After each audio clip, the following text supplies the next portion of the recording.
उत्तर भारत के एक दूरदराज गांव में एक पुरानी जर्जर हवेली थी जिसे लोग काली हवेली कहते थे। यह हवेली कई सालों से वीरान पड़ी थी और गांव वाले दिन में भी उसके पास जाने से डरते थे। कहा जाता था कि वहां आत्माओं का बसेरा है, भूत जिनका कोई चेहरा नहीं। एक समय था जब इस हवेली में राव साहब रहते थे, एक अमीर जमींदार। उनके घर में हर समय चहल पहल रहती थी। नौकर चाकर, रिश्तेदार, सब कुछ था। लेकिन एक दिन अचानक पूरे परिवार की मौत हो गई। किसी को कुछ समझ नहीं आया। लोग कहते हैं कि किसी ने तांत्रिक क्रिया की थी और उस रात हवेली में कुछ ऐसा टूटा जिसे नहीं तोड़ना चाहिए था। उस रात से हवेली में अजीब घटनाएं होने लगीं। रात को रोने की आवाज़ें, खिड़कियों से झांकती परछाइयाँ, खुद ब खुद चलते पंखे और गिरती तस्वीरें। एक बार शहर से एक युवा शोधकर्ता रचना इन घटनाओं की सच्चाई जानने आई। गांव वालों ने उसे रोका, लेकिन वह नहीं मानी। वह अपने कैमरे और रिकॉर्डर के साथ हवेली में रात बिताने चली गई। शुरू में सब सामान्य था, लेकिन आधी रात होते होते कमरे का तापमान गिर गया। उसके कैमरे ने कुछ अजीब सा रिकॉर्ड किया। एक चेहरा जो बिना आंखों का था, बस खाबों से भरा। रचना डर गई और बाहर भागी, लेकिन दरवाजा अपने आप बंद हो गया।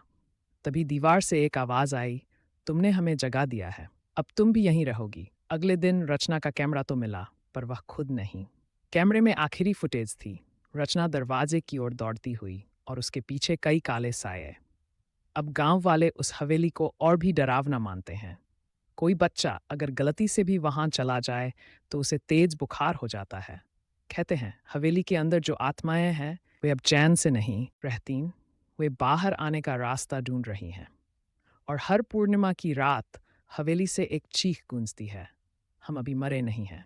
वीरान जंगलों के बीच बसी काली हवेली अब सिर्फ एक इमारत नहीं, बल्कि मौत का दरवाज़ा बन चुकी थी।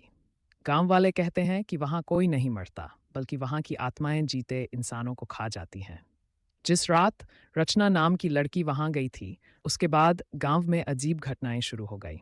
बच्चों के शरीर पर काले निशान उभरने लगे, जानवर चीखते हुए मरने लगे और गांव की औरतें नींद में चलने लगीं, हमेशा हवेली की ओर।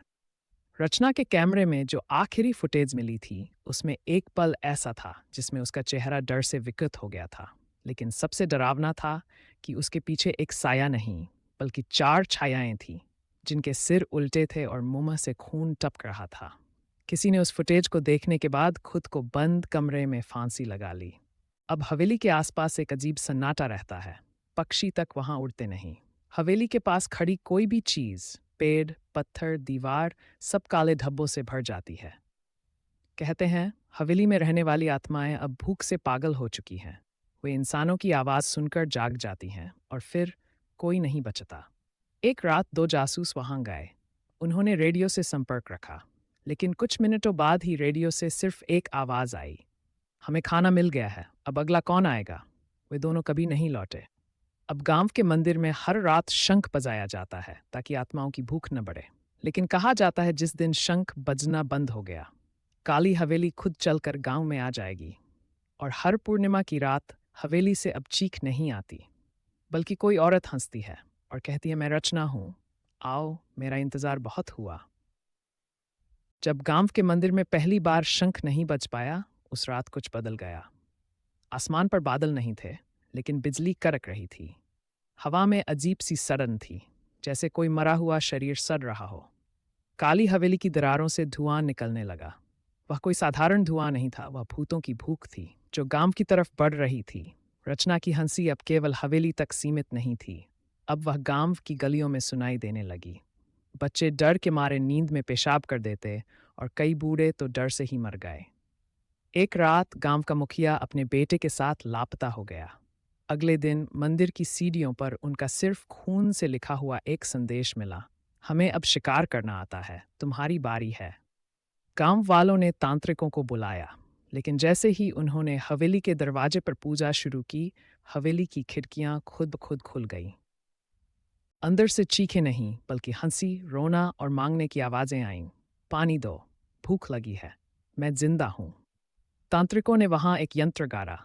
तभी जमीन फट गई और उसमें से एक मानव कंकाल बाहर आया। उसका सिर उल्टा था और आंखें अब भी हरी नीली रोशनी से चमक रही थीं। वो रचना थी। तुमने मुझे जगाया, उसने कहा, अब तुम सब मेरी दुनिया का हिस्सा बनोगे। उस रात हवेली से एक नीली रोशनी गांव तक फैल गई। गांव के घरों की दीवारों पर काले हाथों के निशान उभर आए।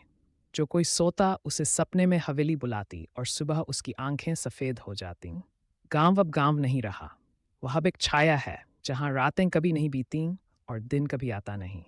जो लोग उस गांव के पास से गुजरते हैं उन्हें एक औरत दिखती है, सफ़ेद साड़ी में उल्टे पांवों से चलती हुई, और कहती है, अब हवेली यहीं है।